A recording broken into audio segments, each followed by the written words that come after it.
Victoria. Okay, hi.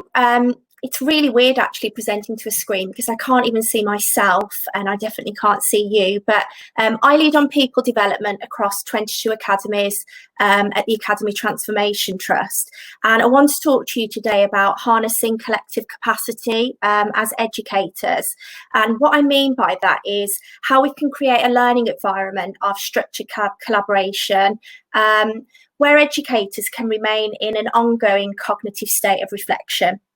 So where they can draw on the resources of others. And that's why I really love this Theodore Roosevelt quote on the screen now, because for me, it underpins what effective collaboration requires. I think that collaboration is really easy to do, but really difficult to do well. And I've seen lots of colleagues, and I count myself in this, revert to a model of a professional swap shop of ideas, whereby we're just going around in a circle of exchanging what we do. And what I want to talk about is how we can make that more strategic collaboration so that it moves learning forward. And again, going back to this quote, that takes a great deal of vulnerability and courage because we have to admit to what we do and don't know. And it takes a lot of tenacity and skill as well. So I want to talk about how we have intentionally designed people development across our map, and also how we've created a curriculum. So we do a lot of vision setting prior to any sort of strategic collaboration. And this happens at the very beginning, every time educators come together. And we start with the belief that we all have a professional obligation to keep getting better. So we invest a huge amount of time in studying the mental models of expert teachers, discussing desired behaviours and actions that will secure improvement prior to any collaboration. And we bring it all back to what David Weston and Bridget Clay in Unleashing Great Teaching call the organisational edge. So the organisational edge is the edge between schools and communities where educators work with pupils, parents, carers and communities. And we really believe that irrespective of your role within our organisation, because I lead on people development across all the directorates, so that's education, finance and operation, that we are all working to mobilise teacher agency, even if our role doesn't involve being in the classroom. And if we mobilise teacher agency, then we transform lives and we transform communities. So we keep it really simple, but collectively mobilising staff doesn't happen by osmosis. So what I've learned in my role as director of institute is that high performing cultures are intentionally designed, and there are a number of conduits we've created to nurture this. So these are just some of them, and I'm not going to leave this on the screen for too long because I'm going to take you through each of the conduits and talk about how each one has helped us to harness collective capacity. So first of all, we have probably quite the traditional aspect of most people's CPD curriculum, our leadership development pathways. We've got 42 now, and this is our role performance development. So this is, to support you in the role you're in, or if you have aspiration to move into another role, it clearly delineates the available people development for you. What's slightly different about it though is that these aren't just training courses. A big part of our people development curriculum is experience, the things that happen day to day that help to develop our expertise in our roles. So that could involve shadowing someone, being part of a meeting that you're not usually part of. It could be some kind of immersion day where you go and see practice in action. And we have signposted, these have all been created with people in these roles. We've signposted what sort of experiences would help to nurture people's expertise on the job, but also in preparation for the next stage of their leadership journey. However, not everyone has aspirations to move into the next stage of leadership. So we've invested quite significantly in lateral development of all of our ATT employees. So there's lots of things we do. We have weekly webinars, which probably sounds a bit excessive, but there is a target audience for each one. So it doesn't mean that you've got to attend every single one, although some people do. We've had a huge appetite for that during lockdown. That's continuing next year. And the reason why we do that is because we think it's really important to remain outward looking, to disrupt our thinking, and to ensure that our background knowledge is of a really high standard, and then we're constantly seeking out the very best that's been thought and known in the areas that we're wanting to develop. We've also created a strategic development group. So we're quite a geographically dispersed mat of 22 academies across the country. And every half term, principals, senior leaders, heads of areas, people in finance and operations, and early career teachers come together. And these aren't meetings. I'm going to talk about in the next couple of slides how we design these to make sure that it strengthens collaboration.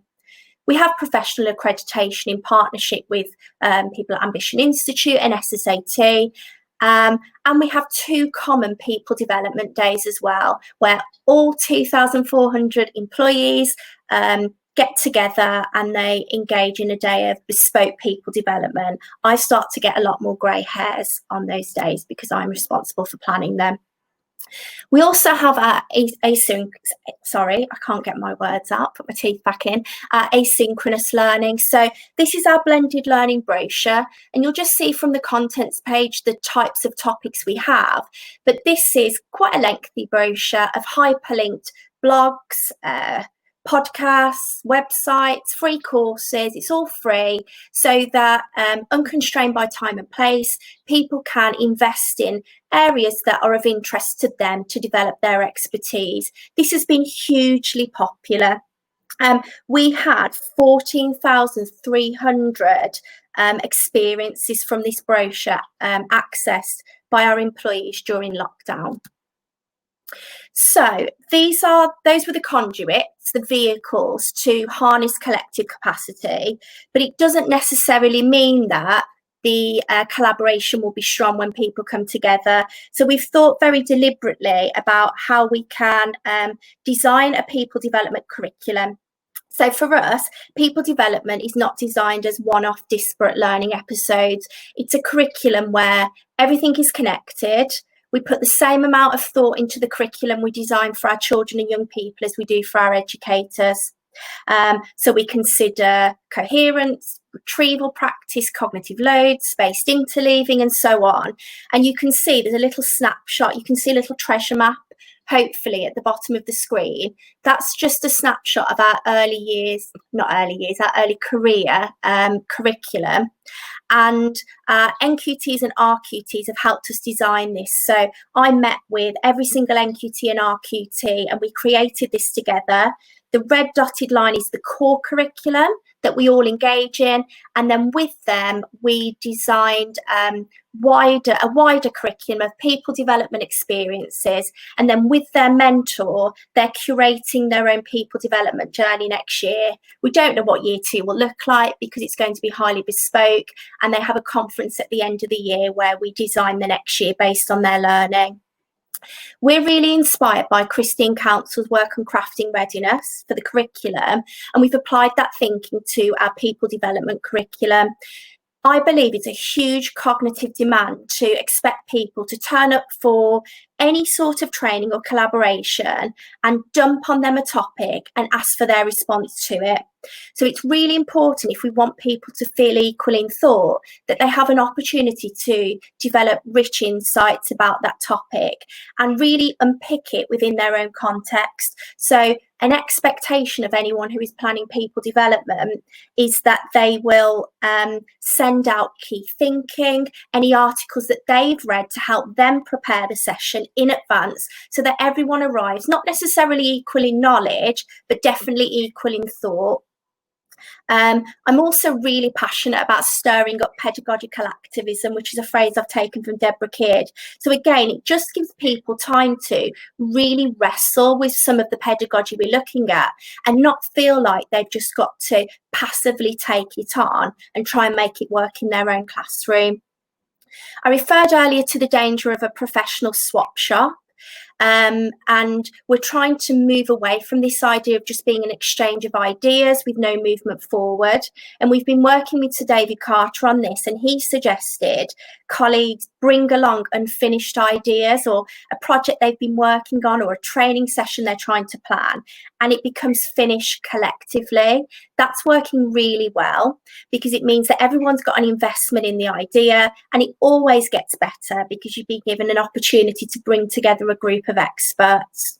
And then finally, our meeting of minds. So it's really easy, I think, to collaborate with people based on subject matter or the phase you work in or the role you're in. But it's far more challenging if you're wanting to collaborate with people who are engaging in similar pedagogy to you.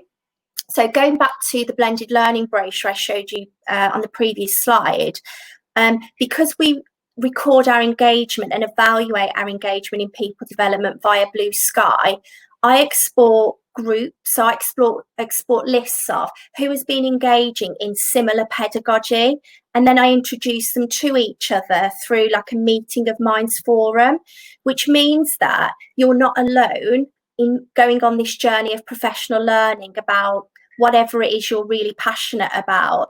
There's a group of people whereby you can discuss with them how you would implement those ideas and maybe bounce ideas off each other about the aspects of the pedagogy you agree with and you don't agree with as well.